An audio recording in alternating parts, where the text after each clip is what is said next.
Stredná odborná škola Polytechnická v Humennom aj v tomto školskom roku participuje na projekte sieťových akadémií CISCO. Vzdelávanie prostredníctvom Akadémie CISCO je akýmsi nadštandardom oproti bežnému vzdelávaniu. Pomáha študentom rozvíjať praktické schopnosti a znalosti sieťových technológií, a to v prostredí, v ktorom si môžu nadobudnuté vedomosti prakticky overiť. Cez tento projekt žiaci získajú vzdelanie v oblasti sieťových a informačných technológií.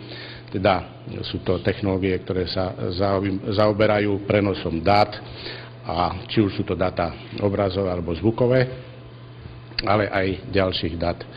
Výuka prebieha v špecializovanej učebni, ktorá bola vybavená z finančných prostriedkov Európskej únie a ktorá študentom slúži od decembra 2010. Táto učebňa bola vybudovaná minulého roku a slúži predovšetkým pre našich žiakov v odbore mechanik počítačových sietí, ale aj v odbore sieťové informačné technológie.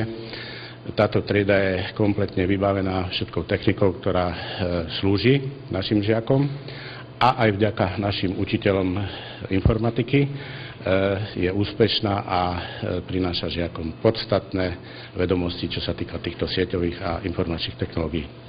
Výuka Akadémie CISCO je implementovaná do vzdelávacieho programu školy. Je určená študentom 1. a 2. ročníka. Základné vedomosti dostanú teda všetci študenti, program však ponúka tým šikovnejším a tým, čo chcú preniknúť hlbšie do podstaty sieťových odvetví, možnosť pracovať na sebe intenzívnejšie. Prax je taká, že spoločnosť CISCO nám otvorila portál, v rámci ktorého sa študenti môžu vzdelávať. Je tam prístupných 11 testov, 10 priebežných, jeden finálny test. Každý jeden test musí byť vyklikaný alebo spravený na 80%. Čo možno je trošku problém aj u nás, alebo teda majú chlapci problém, ale zase máme rôzne slovníky. Štúdium, alebo teda tie testy sú v anglickom jazyku. Skôr je to taká technická angličtina, takže stretávajú sa s tým bežne.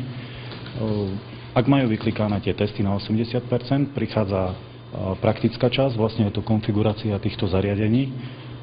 Majú nejakú topológiu, ktorá sa bežne v praxi používa, a musia ju fyzicky zapojiť. Prví dvaja študenti, ktorí úspešne absolvovali spomínaných 11 testov, už obdržali certifikáty o ukončení kurzu. Bolo to ťažšie, lebo bolo to v anglickom jazyku. Vedalo sa to, lebo sme mali podklady preložené v slovenskom jazyku. No, boli tá teória, ako vlastne funguje internet, ako fungujú siete, ako konfigurovať, ako vypočítavať rôzne IP adresy. Obaja úspešní mladí študenti odboru informačných a sieťových technológií chcú na sebe naďalej pracovať, doplňať si certifikáty, ktoré im ponúka škola, a radi by sa neskôr uplatnili v zahraničí. Škola už v týchto dňoch dobudováva novú v poradí 6. špecializovanú učebňu výpočtovej techniky, do ktorej cez ministerstvo školstva získali 21 notebookov, interaktívnu tabuľu a projektor.